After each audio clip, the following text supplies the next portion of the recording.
hinahanap nyo ay masarap at abot kayang pagkain? Dito na sa Quiapo ang puntahan yan.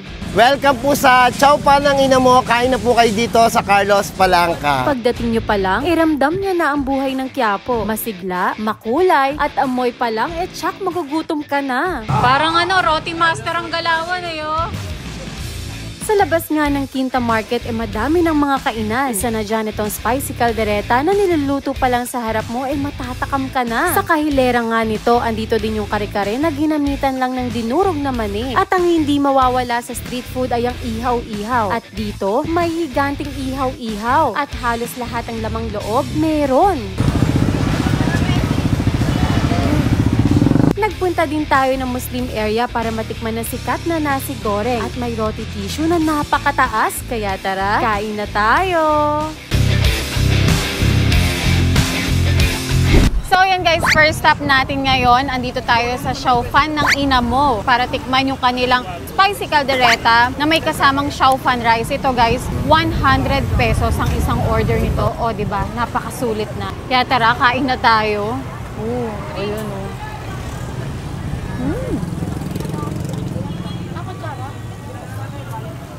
Ang lambot, tsaka malasa, tapos nanunuot sa laman talaga yung lasa niya. Manghang, may sipa ng anghang, kaya sa mga mahilig sa maanghang dyan, perfect tong caldereta na to. Wala siyang liver spread.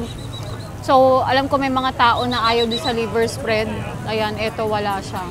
Pero okay din, masarap pa rin yung caldereta nila kahit walang liver spread na nilagay.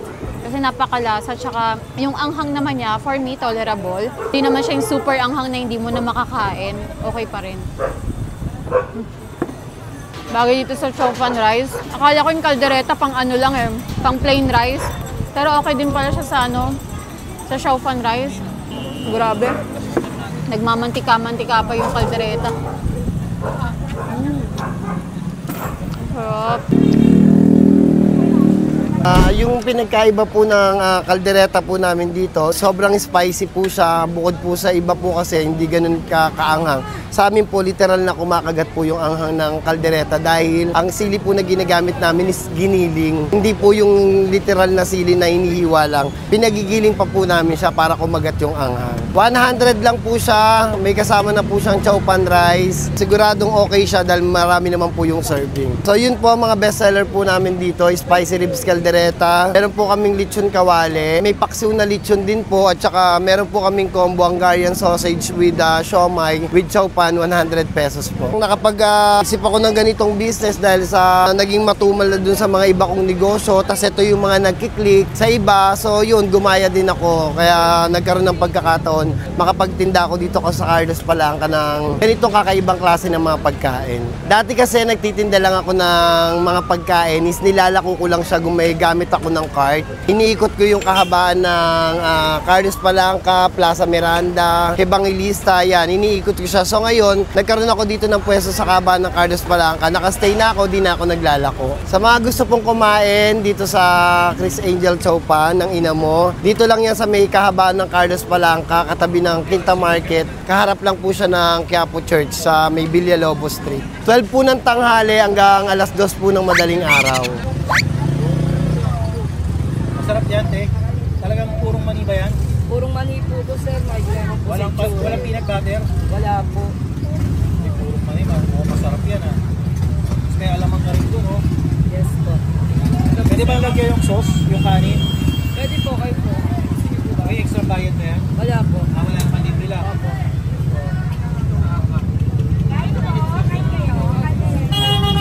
So ayan guys, second stop natin. Hindi naman malayo dun sa caldereta, dun sa chow fan ng Ina Mo kasi katabi lang niya, dito sa katabi niya ng chow fan ng Ina Mo, ayan meron namang kare-kare ng Ina Mo, hindi joke lang. Ito naman yung Lavinia store na meron silang kare-kare at egg rice. O di ba hindi chow fan, hindi siya plain rice, para maiba daw, ginawa nilang egg fried rice. Ayan. So try natin. Yung sauce ng kare-kare, tignan nyo.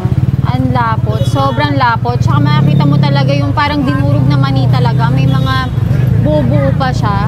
Yung laman niya, pork belly. Sabay natin dito sa pork... Ay, wait. Meron pala sila ditong alamang. Siyempre, kapartner yan ng kare-kare. Pampalasa din yan ng kare-kare. Sariling gawa din nila tong alamang na to.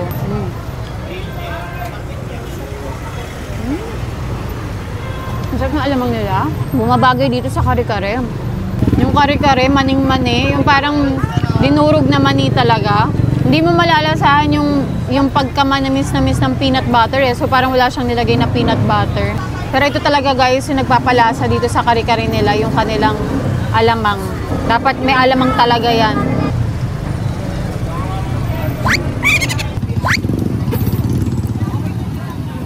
So ayan guys, third stop natin. Meron na tayong nakita na nagbebenta ng ihaw-ihaw. Tapos higante pa yung mga isaw nila dito. Katabi lang nung pinagkainan natin kanina na kare-kare tsaka kaldereta. 7 PM sila nag-open dito. So ang isang stick, 25 pesos. Ayan, isaw ng baboy. Itong bato ng baboy, 25 pesos. Pero itong ulo ng manok, 20 pesos. Ano to? Bituka ng baboy.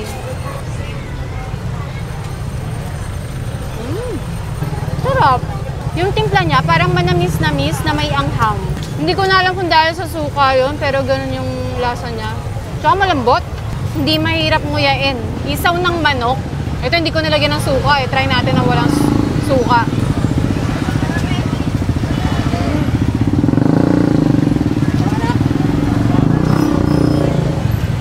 Uy, ang sarap ng isaw ng manok nila. Sarap. Ito nga yung manamis-namis, hindi yung suka. Fairness, masarap yung timpla nila dito sa ihaw-ihaw nila. Ang sarap ng isaw. So ito guys, yung bato ng baboy. Ayan, sausaw natin sa suka. Sausaw natin.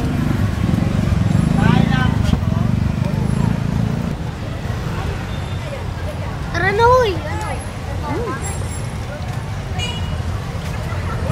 Para siyang pinaghalong balon-balunan tsaka liver.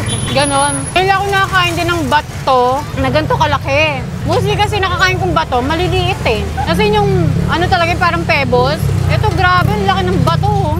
Helmet o ulo ng manok. Masarap to sa suka. Sausaw natin sa suka. Ang pagkain talaga kasi sa helmet guys, isa-isa sinisimulan sa taas talaga. Pero dahil may hawak pa ako dito, ang hirap himayin nito, subo natin ang buo.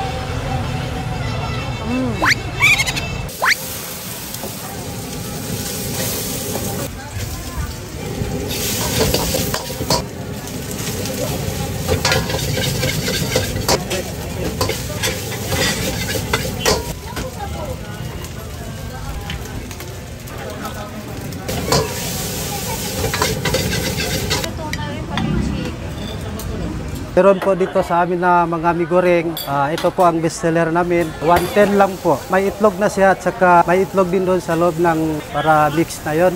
At saka mga vegetable, chicken. Depende sa customer. Opo.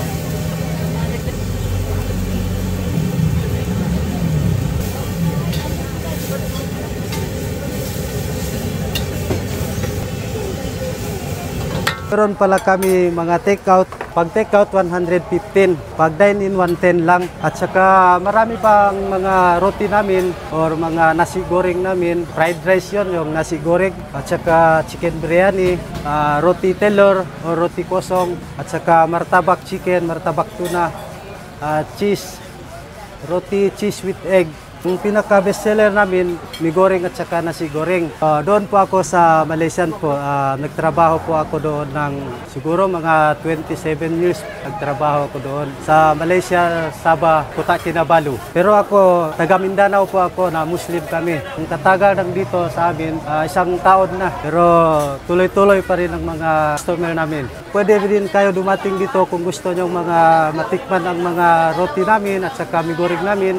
O nasi goreng namin, pwede din kayo dumating dito. Nag-open kami ng 11:45 at saka nag-close kami ng gabi 11:45 din. 12 hours kami. Dito po sa Muslim Town, Quiapo, sa Al Makan Restaurant. Wow!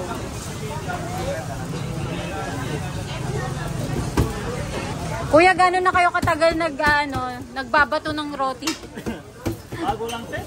Bago lang? Bago lang. Ang bilis yun naman matuto. Dapat nga, pag talagang tayo sa trabaho natin, dapat matuto tayo agad.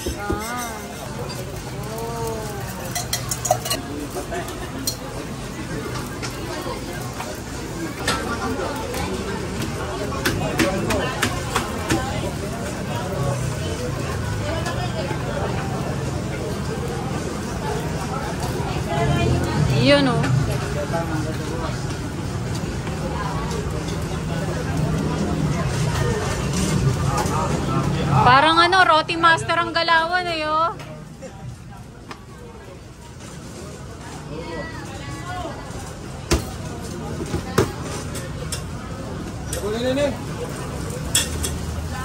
So, yan guys, umorder ako dito ng mi goreng. Ang isang order nito, 110 pesos. Yun. Ooh. Try muna natin na hindi nahalo yung itlog. Pwede. Okay naman.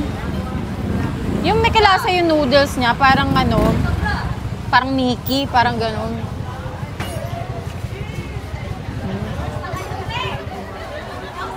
Mapepper yung lasa niya, onte. Hindi ko mag-gets yung lasa eh. Parang kakaiba siya for me. Siguro dahil sa ketchup. So ayan guys, dumating na yung in-order natin na roti tissue. Grabe, ang haba oh. Meron pang chocolate chips sa ilalim, tsaka condensed milk. Simulan natin sa tuktok.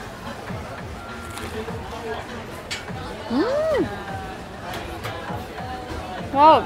So ito guys, roti tower ng Almacan. Ang crispy nung labas. Uy, ito may durian din tayo. Durian roti. Try nga natin. Meron silang condensed milk. Wala ba sila curry dito? Meron.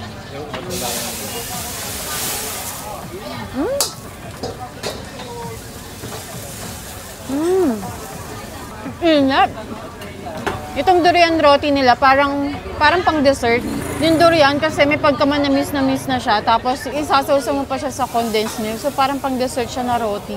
Actually ito parang pang dessert kasi syempre may ano siya chocolate. Pero kung gusto ng savory na roti, I think meron din sila dito nun. Yung dinidip sa curry. So humingi ako guys ng curry sauce dito kasi gusto ko siyang itry sa curry. Itong durian nila. Ayan. Yan, mas ano na yung durian, no? Tingnan nyo. Ayan yung durian. Yun. Parang jam na yung durian nila. Parang durian jam na nga yung nilagay nila kasi manamis-namis na yung lasa. Hindi siya yung durian fruit. Try natin dito sa curry sauce.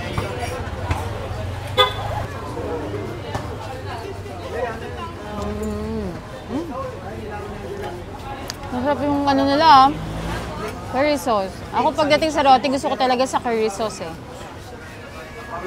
Siyempre, meron din tayong tetarik. So yun lang guys, hanggang dito na lang yung vlog natin for today's video. Ayan, tapos na tayo mag food trip dito sa Quiapo. So siguro sa susunod na ibang araw, balik ulit tayo dito sa Quiapo kung ano pang meron na masasarap na pagkain dito. So thanks guys again for watching. At kung hindi ka pa nakapag-subscribe, please subscribe to my channel at para updated kayo sa mga videos na i-upload ko, tap the bell icon. So I'll see you guys again. Bye! Loko.